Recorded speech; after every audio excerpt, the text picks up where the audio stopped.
오늘 저는 여러분들과 함께 본문 말씀을 근거로 하여 중심이라고 하는 제목의 말씀으로 잠시 은혜 나누기를 원합니다. 본문은 다니엘과 세 친구들이 당시 대제국인 바벨론의 포로로 잡혀오게 된 배경을 밝히고 있습니다. 그러나 그 이전, 그러니까 북왕국 이스라엘이 하나님의 뜻을 돌이키지 않다가 결국 주전 722년에 아수르 제국에 의하여 멸망을 당해버립니다. 남유다는 이 사실을 알면서도 여전히 하나님의 뜻을 저버리고 우상 숭배와 도덕적 타락의 길을 걷다가 급기야 당시 강국으로 부상한 신바벨론에 의하여 주전 605년에 제1차 침략을 당합니다. 이때 다니엘과 세 친구들이 잡혀갑니다. 당시 신흥 세력인 바벨론은 과거 중근동 패자였으나 점차 힘을 잃어가고 있던 아수르를 병합하기 위하여 침범합니다. 또한 당시 중근동 강자였던 애굽은 난로 세력을 확장한 바벨론을 견제하기 위하여 애굽에서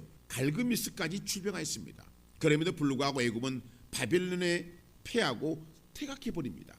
이 과정에서 바벨론이 유다의 예루살렘을 침략하여 귀족들을 포로로 잡아갔던 것입니다. 다니엘과 세 친구들은 바벨론의 관리 후보로 발탁되어 바벨론 황실에서 교육을 받습니다. 그리고 3년의 교육기간, 그리고 그 후에 왕 앞에 검증을 받게 됩니다. 본문 3절과 5절입니다. 왕이 황가장 아스부나스에게 말하여 이스라엘 자손 중에서 왕족과 귀족 몇 사람 곧 흠이었고 용모가 아름다우며 모든 지혜를 통찰하며 지식에 통달하며 학문에 익숙하여 왕궁에 설 만한 소년을 데려오게 하였고 그들에게 갈대아 사람의 학문과 언어를 가르치게 하였고 또 왕이 지정하여 그들에게 왕의 음식과 그가 마시는 포도주에서 날마다 쓸 것을 줘 3년을 기르게 하였으니 그 후에 그들은 왕 앞에 서게 될 것이더라. 이렇게 말씀하고 있습니다. 물론 유다 출신만이 아니라 다른 식민지 출신도 있었으며 유다 출신 가운데서도 더 많은 사람들이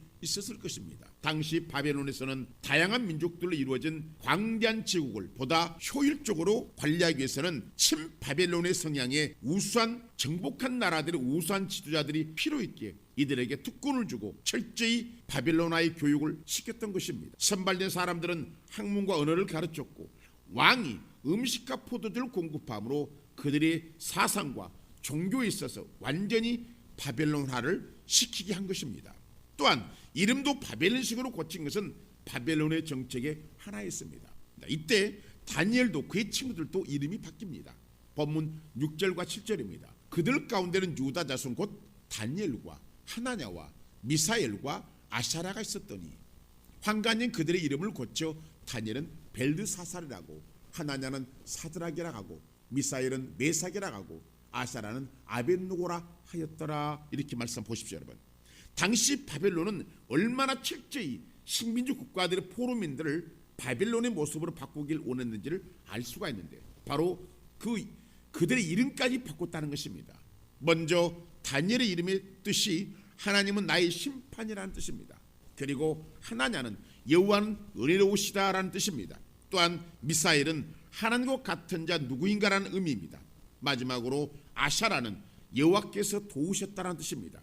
놀라운 것은 이들의 이름들이 모두 하나님과 되어 있다는 것입니다. 그러나 바벨론은 이 이름들을 모두 다 고쳐버립니다. 왕은 아스부나스 황관장에게 그 일을 모두 위임합니다.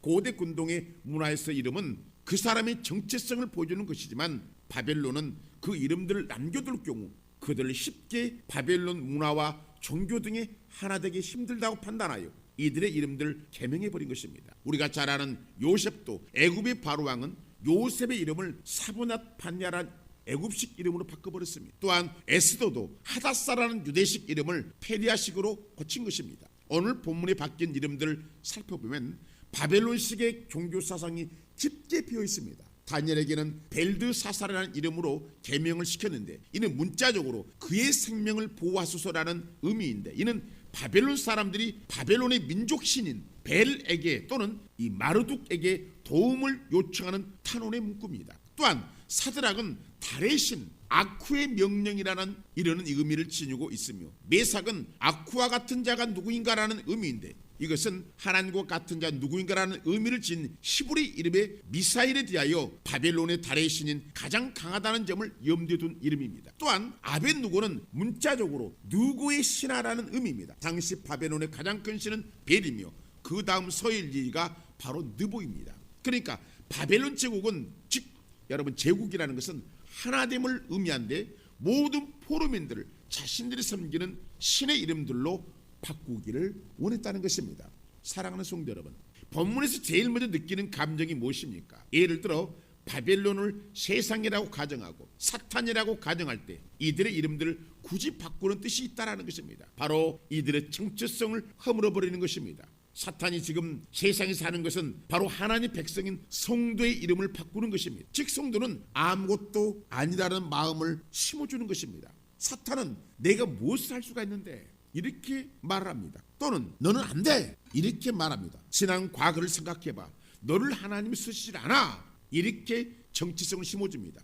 너는 가문이 좋지 않아. 그냥 있어 나서지 마 라는 이미지를 심어주고 성도의 사명을 무너뜨리고 있더라는 것입니다. 그러나 문제는 너무도 많은 성도들이 사탄의 말에 의하여 넘어지더라는 것입니다. 코로나 이후로 교회에 나오지 않는 성도들이 수백만에 이릅니다. 이들은 예배를 온전히 드리지 못했습니다. 기도를 못했습니다. 정기적인 봉사도 못했습니다. 교제도 못했습니다. 그리고 유튜브로 미디어로 이단의 채널로 들어가서 자신의 정체성을 무너뜨려 버렸습니다. 또한 인본주의적인 강의를 들었습니다. 또한 합리주의 또는 이성주의로 결정하고 나갔습니다. 이때 성도들의 정체성들이 무너지고 신앙생활을 자신의 결정하에 두고 교회를 등한시하고 예배를 무시하고 자신의 결정에 의하여 판단하고 나가다가 수백만의 성도가 주님을 떠나버렸다는 것입니다. 사탄은 이들의 마음에 교회를 꼭 다니지 않아도 천국 간다 이런 마음을 심어줍니다. 착하게 살면 된다. 마음속으로 예수를 믿으면 된다. 기도도 굳이 할 필요가 없다. 왜냐하면 하나님이 아시기 때문이다. 예배도 TV로 드리면 된다라는 거짓된 속삭임에 속아서 결국 주님을 떠나버렸다는 것입니다. 여러분, 마음을 무너뜨리는 사탄은 결국 성도가 교회를 떠나고 예수님을 떠나버리는 목적을 달성했다는 것입니다. 또한 지금도 사탄은 이 또 다른 계획과 변형된 방법으로 하나님 백성인 성도를 예배의 자리에 떠나게 하고 있다는 것입니다. 물고기가 물을 떠나면 살았다나 죽은 물고기입니다. 사탄은 지금도 이 방법으로 열심을 내고 있다는 것입니다. 자신의 마음속에 생명 되신 예수님을 잃어버린 사람이 어떻게 살아있다라고 말할 수가 있겠습니까? 그러나 주님을 떠난 사람들은 아직도 자신이 천국 간다라고 믿고 있다는 것입니다. 아닙니다. 행함이 없는 믿음은 죽은 믿음입니다. 성경은 말씀하고 있습니다. 잠언 4장 23절입니다. 모든 지킬 만한 것 중에 더욱 내 마음을 지키라. 생명의 근원이 예수남이니라 이렇게 말씀하십니다. 생명이 마음에 없는데 어떻게 구원받았다라고 말할 수가 있냐는 말입니까? 즉 예수님이 없는데 어떻게 천국 간다라고 말하느냐는 것입니다. 이런 말은 자신에게 스스로 하는 말이며 그렇게 믿고 싶은 것이지 하나님의 백성은 될 수가 없다는 것입니다. 그러나 수많은 사람들이 코로나를 똑같이 겪으면서도 무너지지 않고 하나님의 진정한 백성으로 남아서 교회를 지키고 묵묵히 예배를 드리는 것은 왜입니까? 이 사람들 좀 바보스럽기 때문입니까? 아니면 무식해서 그러는 것입니까? 그래 무엇 때문입니까? 하나님이 무서워서요? 아니면 어쩔 수 없으니까요? 그것도 아니면 하도 교회 나오라고 해서 귀찮아서입니까? 아마 이것은 아닐 것입니다. 왜냐하면 하나님을 사랑하지 않으면 또한 자신의 마음에 예수님을 인식하지 않으면 사람의 방법대로 할 수 없는 일이기 때문입니다. 그러니까 장소가 바뀐 것이 아닌 것입니다. 장소가 바뀐다고 해서 자신의 믿음도 바뀌지를 않더라는 것입니다. 많은 사람들이 장소가 바뀔 때 마음도 바뀌는 사람들이 있습니다. 특히 예비군 훈련을 가면 그렇게 점잖은 사람이 예비군 분방 입으면 아무 데서나 털썩 주지 않고 조교들의 말도 잘 듣지 않습니다. 왜일까요? 사복에서 예비군복으로 옷을 바꾸기 때문일까요? 아닙니다. 예비군 중에서도 조기에 순종하고 아무 데나 털썩 주지 않는 사람이 많습니다. 그러면 왜일까요? 바로 마음 중심이 바뀌지 않았기 때문인 것입니다. 이들은 이미 집에서나 회사에서나 사회에서나 군대에서 교회에서나 마음이 굳건합니다. 즉 자신이 누구인지를 알고 있다는 것입니다. 또한 그렇게 마음을 먹고 있는 사람들입니다. 이들에게는 장소가 중요하지 않습니다. 특히 이들의 신앙은 뚜렷합니다. 교회에서 멀어질수록 이들의 신앙은 더욱더 공고해집니다. 특히 이들은 자신의 마음을 예수님께 맞춥니다. 그리고 기도를 쉬지 않습니다. 또한 섬기는 교회를 위해 기도합니다. 또한 이들이 외국에 나가면 더욱더 교회를 생각하고 사모하고 그리워합니다. 여러분, 이런 사람들 과연 자신의 환경이 어렵다고 무너질까요? 사탄이 위협한다고 무너질까요? 저는 불가능하다고 생각합니다. 이들에게는 코로나가 10년이 왔다 해도 안 무너집니다. 왜냐하면 이미 자신의 마음 중심이 그리스도 예수님으로 가득하기 때문입니다. 그러나 사탄은 어찌하든지 성도의 마음에 두 마음을 심어주길 원하고 스스로 결정하기를 요구한다는 것입니다. 여러분, 성도는 스스로 결정하는 존재가 아니에요. 하나님 말씀에 순종하는 존재지. 사도 바울이 고린도 교회를 염려한 것이 무엇입니까? 고린도후서 11장 3절은 이렇게 말씀하고 있습니다. 뱀이 그 관계로 하와를 미혹한 것 같이 너희 마음이 그리스도를 향하여는 진실함과 깨끗함에서 떠나 부패할까 두려워하노라, 이렇게 말씀하신 보십시오. 여러분, 뱀인 사탄은 지난 과거 하와를 미혹한 것 같이 지금도 성도의 마음을 파괴하기를 원하고 있다는 것입니다. 그래서 바울은 고린도 교회 성도의 마음이 예수님을 떠나 썩어질까 두려워했다는 것입니다. 사랑하는 성도 여러분, 지금 우리가 사는 시대는 미혹의 시대입니다. 예수님은 감난산에 앉았을 때 제자들이 묻습니다.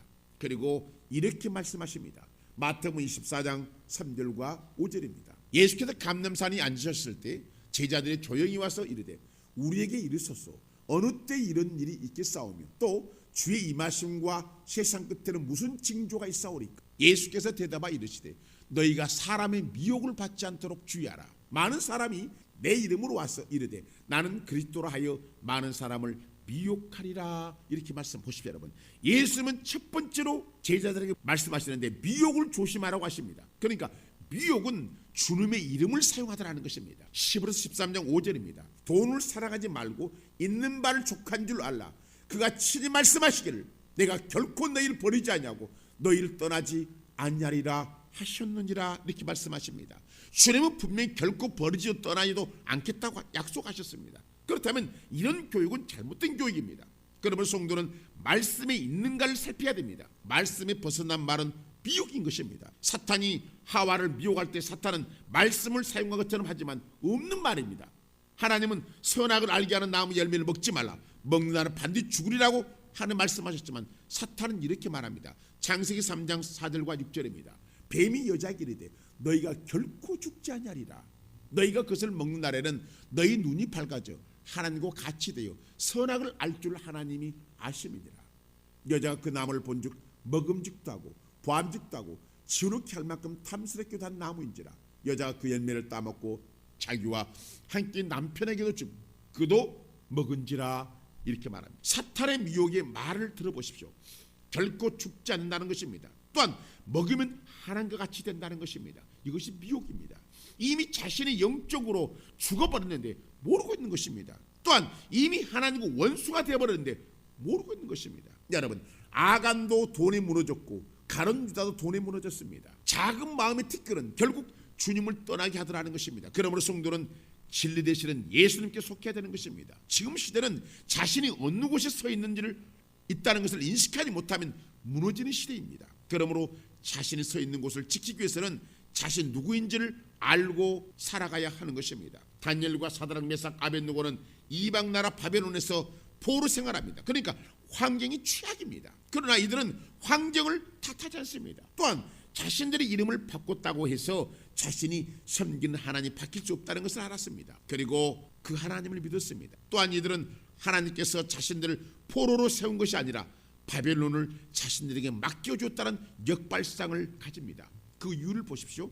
본문 8절과 9절입니다. 다니엘은 뜻을 정하여 왕의 음식과 그가 마시는 포도주로 자기를 더럽히지 아니하리라 하고 자기를 더럽히지 아니하도록 환관장에게 구하니 하나님이 다니엘로 하여금 환관장에게 은혜와 긍휼을 얻게 하신지라. 이렇게 말씀하고 있습니다. 보십시오. 다니엘은 뜻을 정합니다. 이 뜻이 무엇입니까? 바로 왕의 음식과 포도주입니다. 즉 다니엘은 이것을 우상의 제물로 보았다는 것입니다. 그래서 이런 음식으로 하나님 앞에 자신을 더럽게 하지 않겠다는 것입니다. 또한 다니엘은 하루에 3번씩 예루살렘을 향하여 무릎을 꿇고 기도하기를 고집한 것입니다. 이들은 자신의 마음 중심에 하나님으로 가득했던 것입니다. 이제 하나님은 이들을 사용하셔야 되고 하나님 뜻을 이루셔야 합니다. 놀라운 것은 믿음으로 세워진 하나님의 사람들을 통하여 하나님은 하나님을 나타내시더라는 것입니다. 느부갓네살 왕은 어느 날 꿈을 꿉니다. 이 꿈은 하나님께 미래에 장차 될 일에 대하여 꾸게 하셨는데 그 누구도 왕이 무슨 꿈을 꾸었는지와 그 해석을 알지 못하여 죽음의 위기에 있었지만 다니엘이 왕이 무슨 꿈을 꾸었는지와 그 해석을 부여합니다. 이때 왕이 이렇게 말합니다. 다니엘 2장 46에 41절입니다. 이에 느부갓네살 왕이 엎드려 다니엘에게 절하고 명하여 예물과 향품을 그에게 주게 하니라. 왕이 대답하여 다니엘에게 이르되 너희 하나님은 참으로 모든 신들의 신이시요 모든 왕의 주제로시로다. 내가 능히 이 은밀한 것을 나타내었으니 내 하나님은 또 은밀한 것을 나타내시는 이시로다. 이렇게 말씀합니다. 보십시오 여러분. 하나님을 기쁘게 하는 것은 장수가 중요한 것이 아닙니다. 환경이 좋고 나쁘고가 아니라는 것입니다. 그 마음이 어떠하냐에 따라 통치자가 되더라는 것입니다. 그러므로 낮추라는 것입니다. 하나님께서 자신과 함께한다는 것을 믿는다면 이 사람은 낮춥니다. 왜냐하면 낮출 때 하나님께서 일하시기 때문입니다. 낮춘다는 것은 겸손하지 않으면 낮출 수가 없습니다. 다니엘과 사드락, 메삭, 아벳느고는 어느 누구보다도 뛰어났습니다.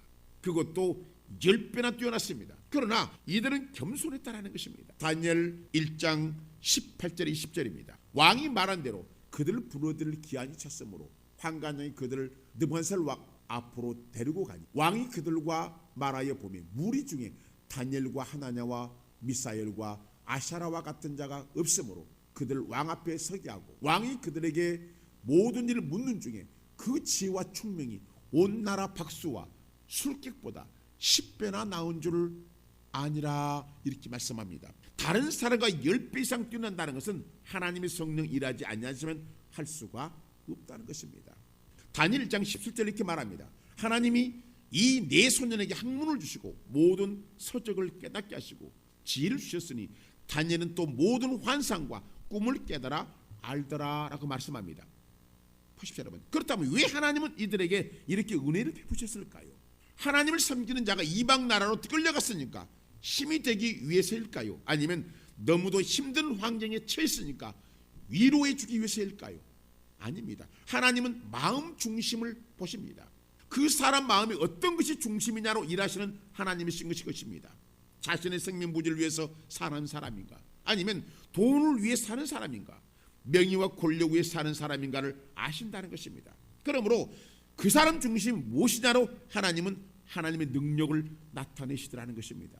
본문의 다니엘과 그의 세 친구들에게 하나님께서 일하실 수가 있었던 것이 무엇일까요? 이들은 그 마음이 오염되지 않았다는 것입니다. 이들이 포로로 잡혀올 때부터 나라의 관리가 되기까지 순전했던 것입니다. 그래서 하나님은 바벨론에 하나님이 주님심을 나타낼 수가 있었던 것입니다. 이들은 자신들의 마음에 심어진 하나님을 높였으며 사탄이 그들의 마음에 계시는 하나님을 빼내려고 할 때도 타협하지 않았다는 것입니다. 느부갓네살 왕은 바벨론 지방의 두라 평지에 약 30m 높이에 넓이가 3m가 되는 금신상을 세워놓고 절하게 합니다. 그러나 이들은 절하지 않습니다. 왜요? 이미 마음 중심이 하나님으로 가득하기 때문입니다. 이들의 마음은 빈 공간이 없습니다. 사실 우리는 영적 빈 공간이 참으로 많습니다. 어떤 날은 믿음이 흔들리고 또 흐립니다. 어떤 날은 화창하고 시험 들었다가 좋아졌다 합니다. 그러나 이 사람들은 빈 공간이 없습니다. 그래서 그 금신상 앞에 절하고 싶어도 못합니다. 왜냐하면 하나님으로 가득하기 때문인 것입니다. 오늘 우리가 이런 믿음을 소유한다면 얼마나 좋을까요? 하나님을 믿고 행동할 수 있다면, 또한 결정할 수 있다면, 예배와 기도에 목숨 걸 수 있다면, 특히 말씀에 의심 없이 믿을 수 있다면 하나님은 반드시 우리를 사용하실 것입니다. 다니엘의 친구 세 사람은 금신상에 절하지 아니하므로 사탄이 죽이려 하여 불석에 던졌지만 그 불석에 예수님이 계셨다는 것을 우리는 알고 있습니다. 다시 말해 믿음이 행동을 할 때는 반드시 예수님이 계셔서 역사를 하시더라는 것입니다. 다니엘 3장 24절과 25절입니다. 그때 느부갓네살 왕이 놀라 급히 일어나서 모사들에게 물어 이르되 우리가 결박하여 불 가운데 던진 자는 세 사람이 아니었느냐 하니 그들이 왕이 대답하여 이르되 왕이 올소이다 하더라. 왕이 또 말하여 이르되 내가 보니 결박되지 아니한 네 사람이 불 가운데대로 다니는데 상하지도 아니하였고 그 넷째 모양은 신들의 아들과 같도다 하고라고 말씀합니다. 보십시오 여러분. 예수님을 보십시오. 믿음의 현장이 어디든지 상관없이 불속이든 물속이든지 간에 그곳에 예수님이 계시더라는 것입니다. 그러므로 지금까지 삶이 힘들고 어렵고 고통스러웠다면 믿음으로 사셔야 된다는 것입니다. 이 믿음은 우리를 축복의 자리로 옮기기 때문인 것입니다. 다니엘 3장 30절 보십시오. 왕이 드디어 사드락과 메삭과 아벳느고를 바벨론 지방에서 더욱 높이니라 이렇게 말씀합니다. 이것은 우리가 믿음을 보일 때 나타내시는 하나님의 축복이라는 것입니다. 사랑하는 성도 여러분, 지금의 시대가 좋지만 위험한 것은 믿음을 잃어버리기 쉬운 때라는 것입니다. 그러므로 마음을 굳세게 하셔야 합니다. 특히 마음 중심을 예수님으로 채워야 한다는 것입니다. 그리고 성령님의 도우심으로 일어나셔야 됩니다. 성령님은 주님 중심에 세워진 자들을 아십니다. 이들을 추운 곳, 힘든 곳, 어려운 곳으로 내몰 때가 있습니다. 그러나 이 모든 것은 하나님의 축복의 계획임을 아시고 순종을 하라는 것입니다. 하나님은 반드시 축복하십니다. 특히 무엇을 하든지 간에 어디 있든지 자신의 마음 중심을 지켜야 한다는 것입니다. 왜냐하면 이것이 곧 축복의 마중물이 되기 때문인 것입니다. 하나님은 네 마음이 어떠한 게 따라 나는 일할 것이다 라고 말씀하고 그 마음이 믿음으로 채워졌으면 하나님은 일하신다는 것입니다. 오늘 이 시간도 마찬가지입니다. 여러분들이 하나님을 믿는 믿음으로 채워졌다면 하나님이 일하실 것입니다. 그리고 여러분을 10배나 뛰어나게 나타나실 것입니다. 그러므로 하나님을 믿으셔야 됩니다. 진짜로 믿고 나갈 때 하나님은 역사하십니다. 형식적인 신앙생활, 형식적인 믿음, 형식적인 기도는 통하지 않습니다. 하나님은 사람이 아니시기 때문에 봐주고 그런 것이 없습니다. 하나님 믿음으로 나오는 사람을 향해 축복하시고 믿음을 통해 일하신 사람을 통해 일하신다는 사실을 여러분들이 기억을 해야 됩니다. 부모님은 자식들이 잘못돼도 도와줍니다. 그러나 하나님은 절대 그렇지 않습니다. 굶어 죽어도 그렇게 하지 않습니다. 매 맞아 죽어도 그렇게 하지 않습니다. 믿음으로 나아갈 때 그분을 믿을 때 하나님이 역사를 하신다는 사실을 기억하고 하나님 내 마음의 중심이 우리 예수님으로 가득 채워져서 주님의 말씀에 순종의 삶을 살아가는 그리고 내가 마침내 복을 받는 그런 사람이 되게 해주옵소서 기도하는 저와 여러분 되시기를 주님의 이름으로 축원합니다.